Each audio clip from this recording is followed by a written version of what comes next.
السلام عليكم ورحمة الله تعالى وبركاته. مرحبا بكم في قناتي وصفات لينا القبائلية. اليوم إن شاء الله جيتكم بواحد الطبق يجي بزاف بزاف بنين اللي هو جلبانة بالقرنون. بما أنه وقت القرنون والجلبانة قلت لما لا نشارك معاكم هذه الوصفة.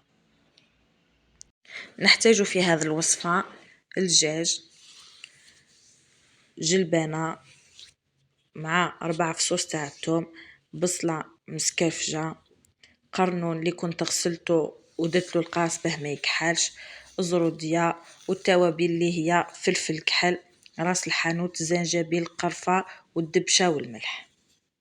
في كسرونه نحط شويه زيت، نزيد عليهم مغرفه تاع مارغرين،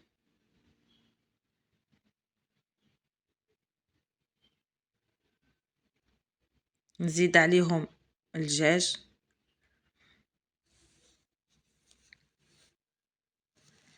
نحطهم يتقلاو، لازم ياخدوا الوقت تاعهم في القليان.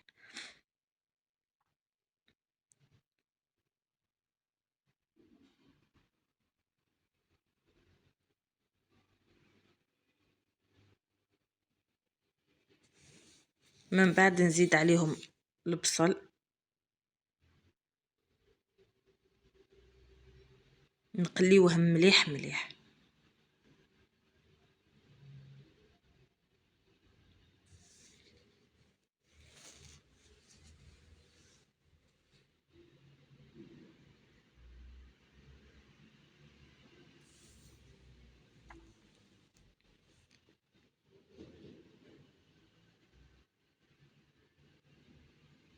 لازم ياخدوا وقتهم في القليان.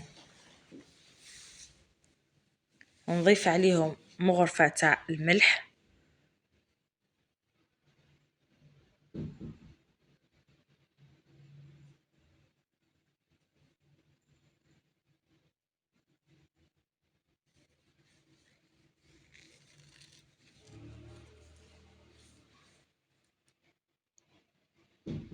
ونزيد الثوم اللي سكرفشتها،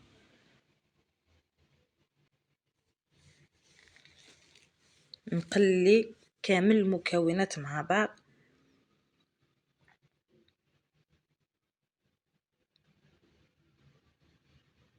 لازم تخلوها تتجمر في غرضها.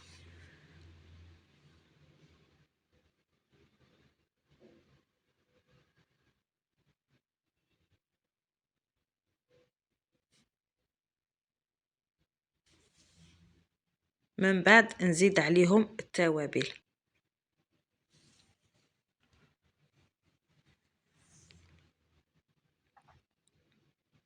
نخلطو كلش.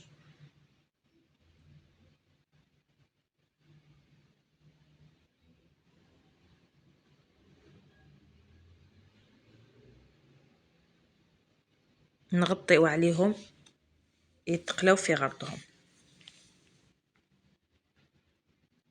من بعد نزيد عليهم زرودية،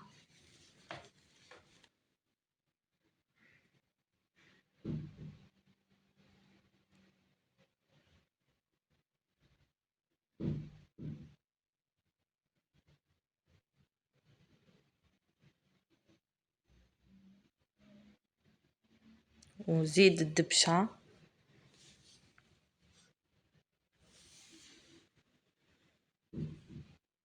نقليو كلش مع بعض.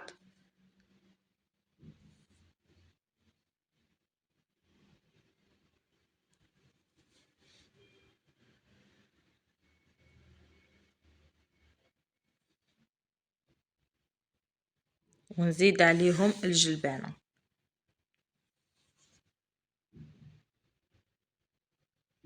نخلط كلش.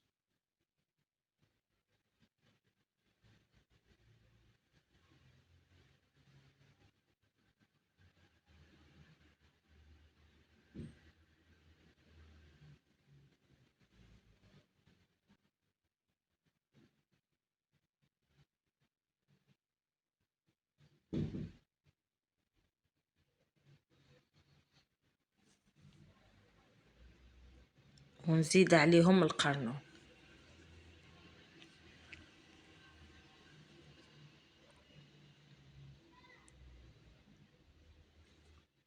نقليوهم مليح مليح،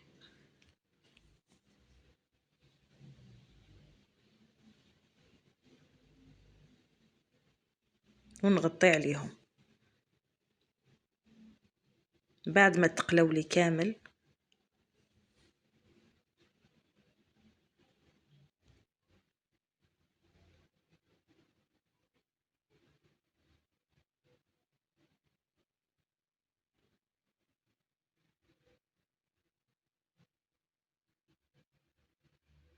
نزيد عليهم الماء سخون.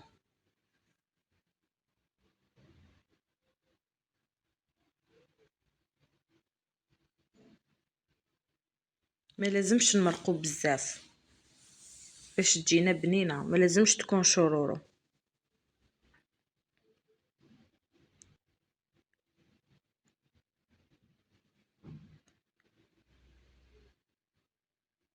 من بعد نغطيوها ونخليوها طيب بالعقل، ما نسرحوش بزاف للفرن طيب في غرضها. ايليك بعد ما طابت الجلبانه تاعنا، نتمنى انها تنال الاعجاب تاعكم وتجربوها. وإلا عجبتكم الوصفه تاع هذا اليوم ديروا لي جيم وفعلوا لي الجرس فضلا وليس امرا. ما عليا غير نقولكم شهدكم في الجنه يا ربي. نتلاقاو في وصفات اخرى ان شاء الله.